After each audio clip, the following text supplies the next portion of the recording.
As you may have already noticed, audio and MIDI events are two of the most important aspects to arranging and creating your final project. They represent the actual creative heart of all your projects. And it is these two components that you will spend most of your time editing, arranging, and conforming to your individual ideas and creative needs.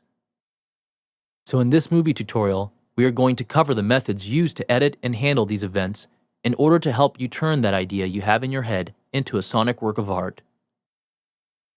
Audio and MIDI events are always shown within the project editor window. It is here where you see all your tracks and all the events that correspond to those tracks. The events themselves are displayed as building blocks that contain either audio or MIDI data within them. Using the provided tools, you have the complete freedom to manipulate these events in any way you like. How and when you use this freedom is the key to fast and efficient editing. So let's take a closer look at just how easy it is to use these editing and arrangement features. First, when dealing with audio events, you'll notice a few distinct characteristics about the audio events themselves. On each side, you have both resize handles and volume fade handles.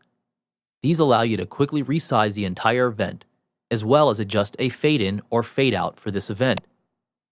In the middle, you have an overall volume handle, which is very handy when you just need to adjust the volume of a specific section of an audio track. There is no need to go into any sample editor to make such minor adjustments. MIDI events do not have these features, since this type of data is edited as controller data from within the MIDI editor. Next is the event movement. You have the ability to move your events as freely as you like within the project timeline. If you remember the timeline movie tutorial, activating the snap to grid function allows you to guide your movement with much more accuracy, based on whatever timeline format you choose. As you're moving events around, if you find that two or more events need to overlap, or you need to do a crossfade over two events, simply overlap them and press the X key, and a crossfade is automatically created for you. Once the crossfade is created, you can easily move, resize, or even edit other detailed parameters for the crossfade. If you need to crossfade multiple events, just highlight all the events that are overlapping, and Nuendo will create a crossfade for each event. Very easy, yet very powerful. We'll cover this area in more detail in the next movie tutorial. Another useful feature is the ability to group events into what are called parts. Parts allow you to work with a group of events as a whole object.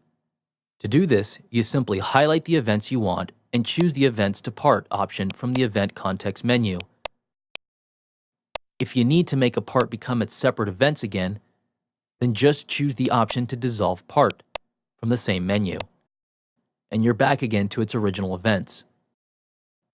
Other useful information for events are found at the top of the project window. First, you'll find a large black display bar that contains detailed information about the currently selected event or events, like the name, start and end points, length, and volume. You also have the ability to colorize your events, which can help give you a better visual layout of your song. Now that we've covered the basic methods for handling and working with event data, I want to take a few moments to show you a few tips and tricks that can help give you even more flexibility. The first one of my favorites is called the Edit mode. This gives you the ability to place events accurately in place with visual cues or spots. Activating this mode in the transport menu allows Nuendo to play back the current video file in real time as you adjust the position or start endpoints of an event. So as you move your mouse and the event around, the video plays back in sync, according to whatever direction you are moving in the timeline with the mouse. This gives you a unique opportunity to see where you are going to place or trim the event to ensure that it's visually in the right spot. This is really useful when you want to put more focus on the feel of something versus sometimes being overly accurate using timecode positions. Another way to place events accurately is to use the Edit mode in combination with the Move to Cursor option.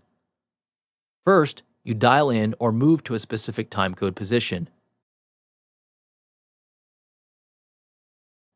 Then you highlight the event you want to move, and choose the Move to Cursor command or Control Command L on the keyboard. This instantly moves the event to the current playback cursor position. This is a perfect complement for when you need absolute timecode accuracy in your placement. So let's take a look back for a second. If you remember the previous movie tutorial on the tools for editing audio and MIDI, and you combine that with some of the methods I've explained over the last few minutes, then you can begin to understand the power behind editing in Nuendo. Its clean and straightforward approach eliminates any confusion or disorientation from too many menus and sub-windows to manage. Nuendo's interface truly allows you to stay creative while accessing all the functions and commands that you would expect out of a high-end workstation. And remember, the key to really becoming efficient in editing and arrangement is to experiment and find new ways to combine certain commands and methods. There is never really a set formula to achieve the results you want. Try new ways of approaching your tasks, and I'm sure you'll find Nuendo will surprise you over and over again.